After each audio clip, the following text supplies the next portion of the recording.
preço do Bitcoin recuou bastante aí nas últimas semanas, nos últimos dias, e beirou aí os 60 mil dólares, terminando ali por volta dos 70 mil dólares. No momento que eu estou gravando esse vídeo, o preço está em 68,7 mil dólares e 356 mil reais. E nessa notícia aqui da revista Oeste, eles tentaram sintetizar 5 motivos aí pelo qual o preço do Bitcoin pode estar caindo. Na verdade, 6 motivos aqui pelo visto, certo? E vamos dar uma olhada nesses motivos, vamos ver quais fazem mais sentido na nossa opinião e colocar eles aí na mesa com vocês. Também quero saber a opinião de vocês nos comentários. Então, por que o Bitcoin está despencando?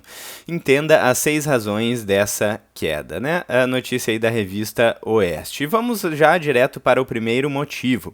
Os gestores preferem o ouro no mercado de desvalorização cambial. Então, uma coisa que está acontecendo, que tem a ver com o Bitcoin e também com o ouro, é a queda do dólar, certo? Mais especificamente das moedas fiduciárias, porque não é como se tivéssemos outra moeda fiduciária que vai substituir o dólar e que resolve os problemas do dólar. Não, o dólar tem problemas, mas as outras moedas fiduciárias também têm. Então o dólar já perdeu mais de 97% do seu poder de compra desde 1913, mas, por exemplo, o real é muito pior que isso. O real já perdeu boa parte do seu poder de compra desde 94, ou seja, durante muito menos tempo o real conseguiu aí se desvalorizar no período mais do que o dólar. Além disso, a gente tem uma dívida crescente de novo no mundo. Nos Estados Unidos ela já passa de 38 trilhões de dólares e vem crescendo, mas é uma dívida que ela aumenta no mundo inteiro pela estrutura do sistema financeiro global de moeda fiduciária que é lastreada em dívida. Desde 1971 não existe mais a paridade com o ouro do dólar, certo? Desde o final do acordo de Bretton Woods.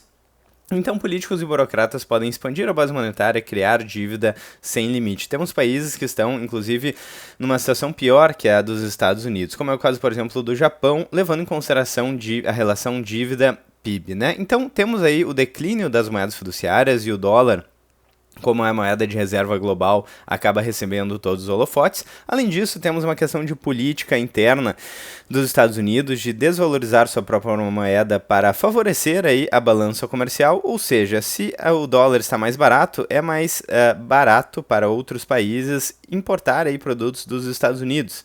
Então, os Estados Unidos têm como objetivo também favorecer a sua balança comercial, entre aspas, né? Porque, na verdade, qualquer interferência no mercado, digamos assim, por parte de políticos e burocratas, gera consequências de segunda ordem que não podem ser medidas. Mas o fato é que, sim, se a moeda se torna menos valiosa, é mais fácil importar produtos, né? E hoje em dia o dólar ele tem muito valor, então fica muito difícil aí desenvolver uma indústria nos Estados Unidos com o dólar tão valorizado. Então tem essa questão política e também tem uma questão geopolítica, que países como China e Rússia não querem mais depender apenas do dólar. Por isso, eles estão acumulando reservas.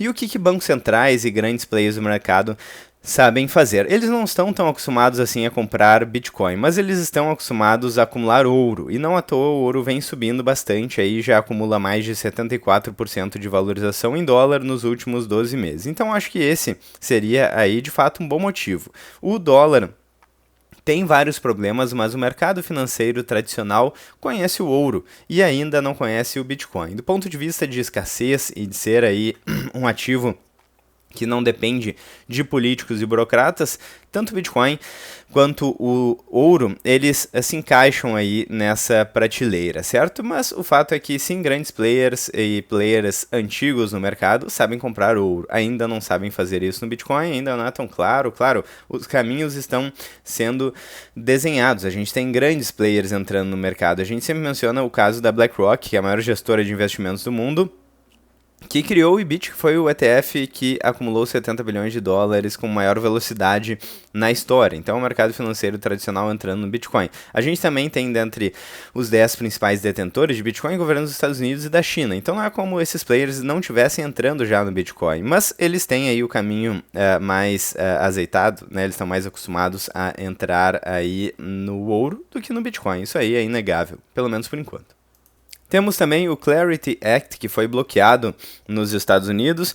Eu colocaria essa questão como secundária, certo? Então, a insegurança jurídica, ela é sempre ruim para investidores. Então, se os investidores não sabem de maneira muito clara como as coisas funcionam, isso é ruim, certo? Mas também se a legislação é ruim, pode ser ruim, mas pode ser bom, porque, na verdade, o Bitcoin ele é antifrágil, de forma que se a legislação em algum determinado local é muito ruim, as pessoas, os empreendedores, os cérebros migram para outro local. Então, no final das contas, existe uma teoria dos jogos aí que beneficia os países que têm aí leis mais livres para o desenvolvimento desse mercado, e seja ele qual for, né, seja tecnologia, seja internet, seja Bitcoin, assim por diante. Não à toa, a gente tem, por exemplo, a Coreia do Norte, onde não existe desenvolvimento econômico, né, políticas totalmente nefastas foram adotadas, e a gente tem na Coreia do Sul um mercado mais livre, com mais prosperidade, né.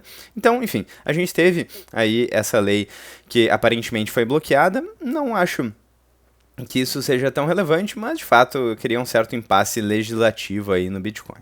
De novo, não acho que é o motivo mais importante. Antes de passar para o motivo número 3, eu gostaria de lembrar, se você tem mais de 100 mil reais em patrimônio e quer uma assessoria exclusiva com um profissional certificado sobre investimento, sobre alocação de portfólio, dúvidas, certo? Então, sobre como investir, mande uma mensagem no X ou no antigo Twitter, né? Ou no Instagram do canal, quem é Satoshi, com seu nome e o WhatsApp, que quem tiver mais de 100 mil reais em patrimônio vai ganhar uma assessoria exclusiva. Então, dito isso, vamos seguir aqui com o terceiro ponto. Terceiro ponto, as pesquisas indicam uma mudança a favor de Trump nas eleições de meio de mandato. Então, aparentemente, né, existe um certo efeito Trump, no sentido de que quando o Trump foi eleito, o Bitcoin se valorizou bastante, mas as pesquisas para as eleições de meio de mandato de novembro mostram um partido republicano em forte desvantagem na Câmara dos Representantes. Então a gente tem mercados de previsão como o Polymarket, que começaram a precificar um cenário de enfraquecimento do governo Trump em outubro passado,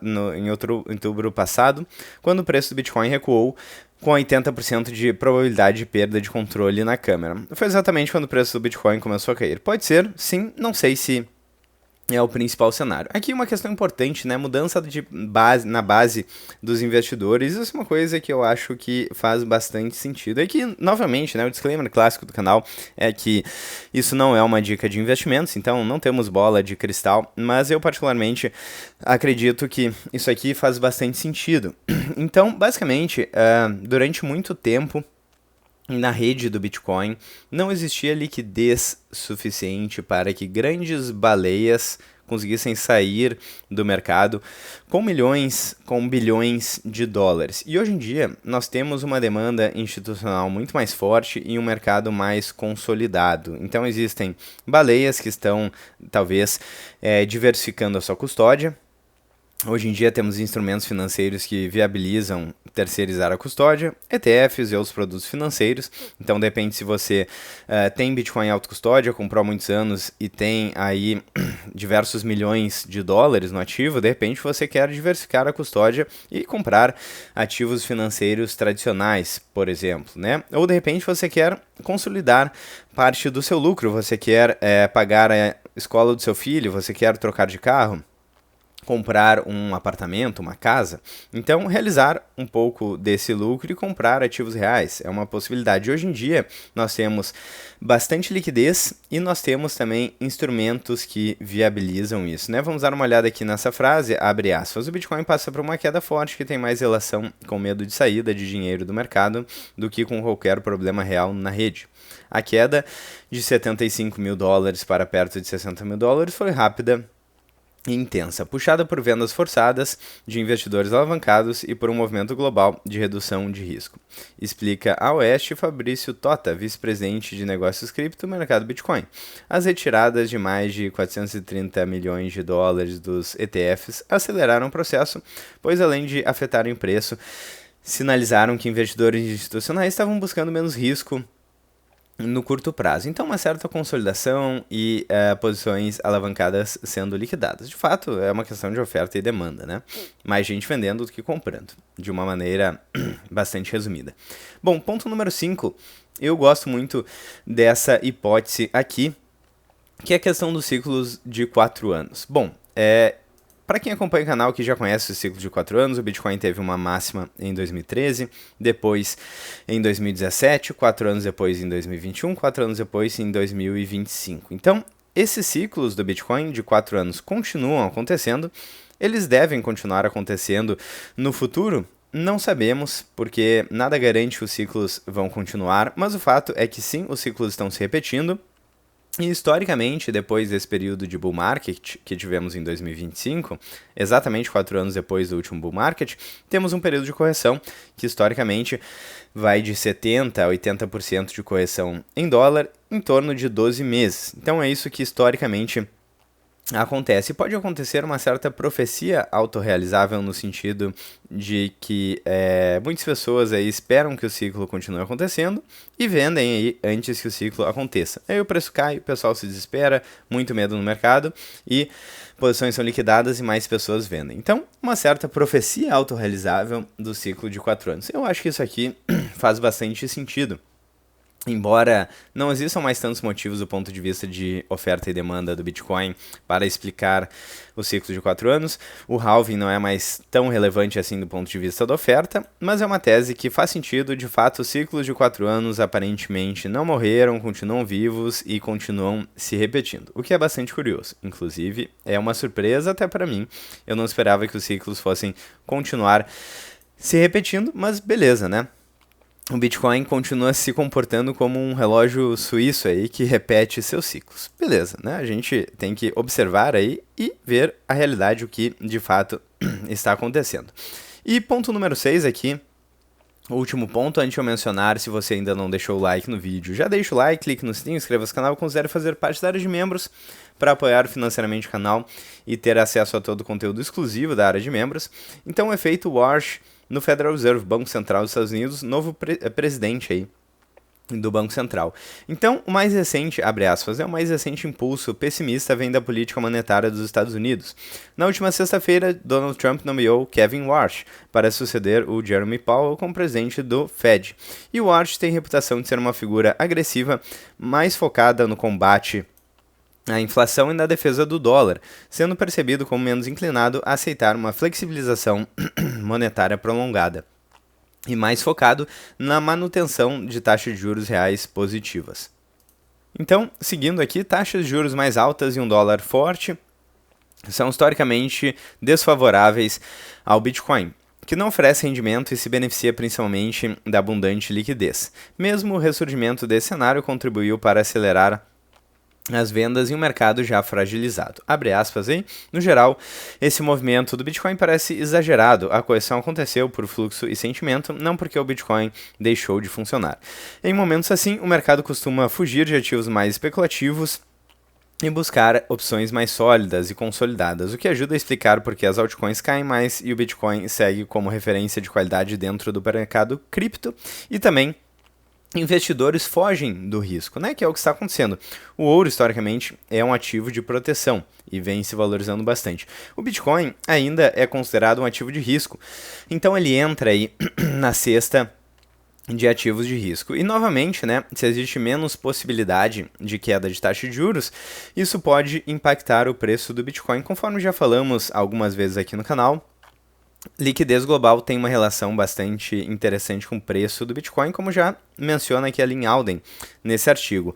E liquidez global está intimamente ligada à taxa de juros. Se temos menos taxa de juros, geralmente temos mais liquidez e aí o preço do Bitcoin tende a subir. Então, se o presidente do Federal Reserve está mais inclinado a não baixar a taxa de juros, isso pode não ser tão benéfico para o Bitcoin no curto prazo. No longo prazo, eu acho que nenhum desses fatores tem muita relevância, certo? Já são questões esperadas que não mudam muito a perspectiva de longo prazo do Bitcoin. Então eu quero saber a opinião de vocês sobre o motivo pela queda do Bitcoin. Será que ela vai continuar? Quero saber a opinião de vocês nos comentários. Vou ficando por aqui, eu espero que vocês tenham gostado do vídeo. Vejo vocês ainda hoje ou amanhã no próximo vídeo do canal. Um grande abraço e até breve.